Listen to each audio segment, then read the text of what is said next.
Good day, this is Nation Very Star. My name is Angelo, your anchor. I am here with the updates of the Presidential Elections Petitions Tribunal final judgment so far. So please stay tuned. I will unfold the situations in court bit by bit, and I will tell you how the tribunal and its judges have dismissed lots of prayers and the reports by the various petitioners. All right. Now, first of all, we have actually seen from physical examination that the judge in charge or the head of the tribunal, Justice Haruna Samani Simon, was struggling to read out the judgment gradually because, of course, if you were the person who wrote this by yourself, you will be able to read it out clearly and fluently. All right, of course you must have done some rehearsals before you read it out, but he was struggling to read the judgment, so we are casting doubts to the fact that he didn't really write these things himself, hence confirming that particular update I brought to you, that there were allegations that people in the government were writing the judgment for these judges. All right, now stay tuned because I'll be doing lots of expositions that is happening in court. Mind you, no camera device or no media house was allowed to televise or to capture the judges who read, or the judge who is reading the final judgment. You can focus your camera on anywhere in court, but not on any of the five judges. This was the order that the media houses were giving. Please, this would help because you would have a better understanding of what is happening in court. All right, so stay tuned. On the issue of 25% in the Federal Capital Territory, Justice Samani and his other tribunal judges ruled that Abuja is equal to every other state in Nigeria and there are no special voters anywhere. Can you see? That means they are twisting our constitution upside down.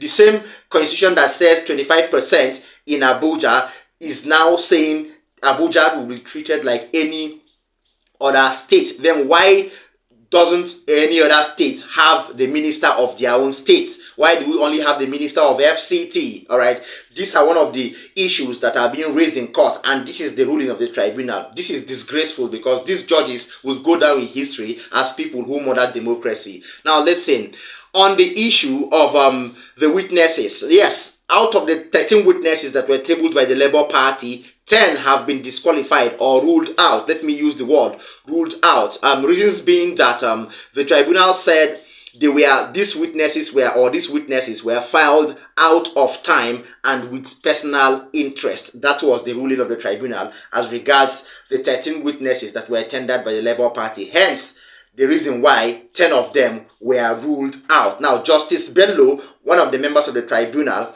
at some point was reading some paragraphs of the judgment, and at some point nobody could understand or hear what he was saying.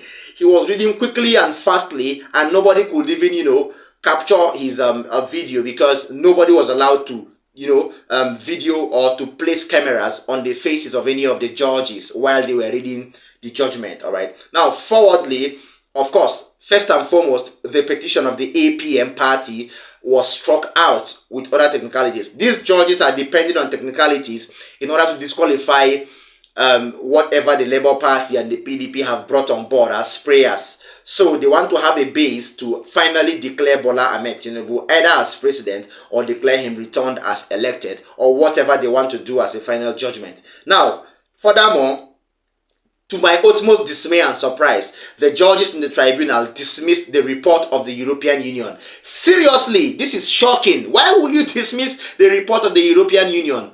A whole European Union, that means the European Union and its observers lied. That is what Justice Haruna Samani Simon and his cohorts or his fellow judges are telling us.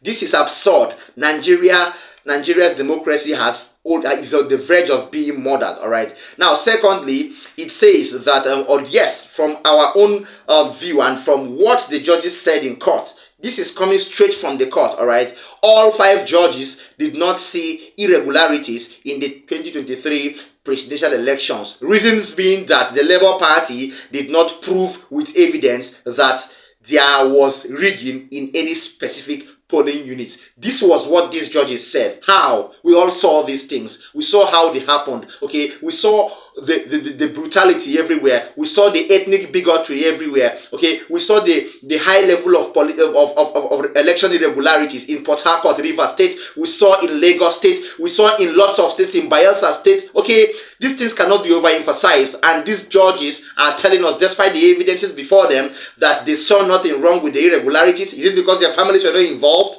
Now pay attention, because I have lots of things that these judges said that will get you out of your seat and feel Nigeria is up for doom.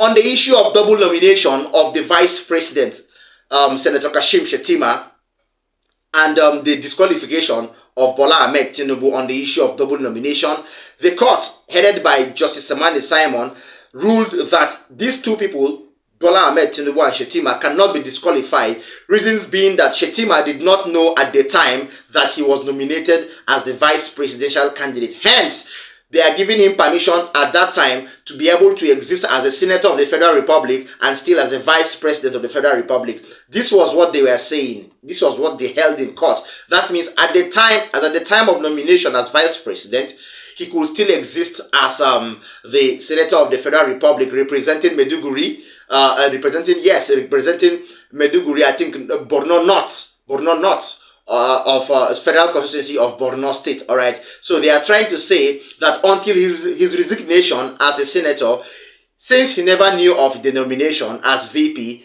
it remains valid, and he cannot be disqualified. That is what Justice Samani Haruna Simon had or ruled over, according to the issue of disqualification and double nomination.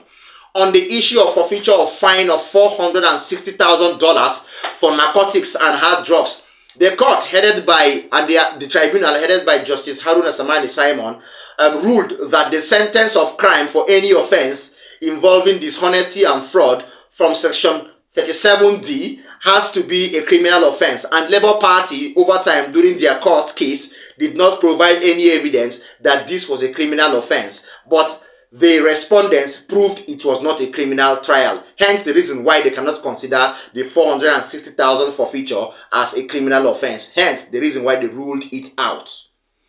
This is appalling. This is sad. This is painful. Right before our eyes, democracy has been murdered. Let me give you more updates without wasting much of your time. Justice Haruna Samani Simon was practically warning, and he was practically making faults for the Labour Party agents, and he was saying that it is the fault of the Labour Party agents that the INEC, submitted blood copies of CTC forms. How? Who does that? All right, who does that? Hence, Justice Samani was blaming Labour Party agents because INEC gave them blood electoral polling unit results, or CTC results, or CTC paper sheets. How? Because were the Labour Party agents supposed to go into the IREF portal and make the results clearer? How do these people think? How do these judges think? Can you now see what I was saying in my last update, that we have already heard that the judgment is out? Please don't forget to pay or to stay tuned with Nation Voice Tower, or pay attention to Nation Voice Tower, because I will use this and justify the updates I told you about the final judgment of the tribunal. Please listen, I have more updates on what is happening in court right now. On the issue of Bola Ahmed Tinubu's academic records from Chicago State University, and the fact that the US Embassy sent a letter to the Nigerian police force clearing Bola Ahmed Tinubu of any criminal record in the US, the court dismissed Peter Obi's objections to the admissibility of the documents. That means they feel that, oh God, this is so sad. The court dismissed this particular prayer, saying that owing to the admissibility of documents. Well, next update, still on the issue of drugs and narcotics trafficking, the court ruled Section 137D and E respectively concurrently, meaning that after 10 years, whatever crime Bola Ahmed Tinubu must have committed is no longer relevant. How? Where does this come from? Where does this come to pass? Where are these constitutions coming from? Where are these judges reading from? Are these judges in Nigeria? This is democracy being murdered. This is very sad. Please listen. The tribunal has knocked down Bola Ahmed Tinubu's prayer of perjury. All right, that is Peter Obi's prayer against Tinubu of perjury and alleged possession of dual citizenship from Guinea. All right, now it says that on technical grounds, saying the Guinean passport was not properly submitted as evidence by the petitioners. How do you? Well, listen to the next update. The Presidential Elections Petitions Tribunal and its judges have ruled that there is nothing in the electoral action or in the electoral act, yes, in the electoral act of INEC guidelines to show that INEC prescribed to electronically collect results. That means, yes, they are saying that INEC never said that they must only electronically collect results. Furthermore, it said that the collation system is the main and the most acceptable collation system is the physical collation at the collation centers. They also discountenanced Principal Witness 2, Principal Witness 4, and Principal Witness 7 of the Labour Party. What are these people saying? They are trying to say that INEC never said that they will collate results electronically. Hence, the main and the most acceptable and legitimate way to collect results is the one done physically at the collation centers, the one that was done by Mahmoud. Well, this is sad. Now, meanwhile, while filing this report, Kashim Shettima, the vice president, has left the court. We don't know where he has gone to. Now, according to the matter of non-transmission of results, the court ruled that because INEC did not transmit results to IREF or to the IREF on time, they said they have dismissed this particular petition because it was not mandatory for INEC to transmit results by or through the IREF. This is sad. I will not say much. I will keep on bringing you updates about the ongoing tribunal. Hence, we're waiting for the final judgment. But the final judgment would not be far from my updates yesterday. So don't forget, keep faith with Nation's Voice Tower so that we'll be able to bring you more updates in the near future. See you next time. Bye.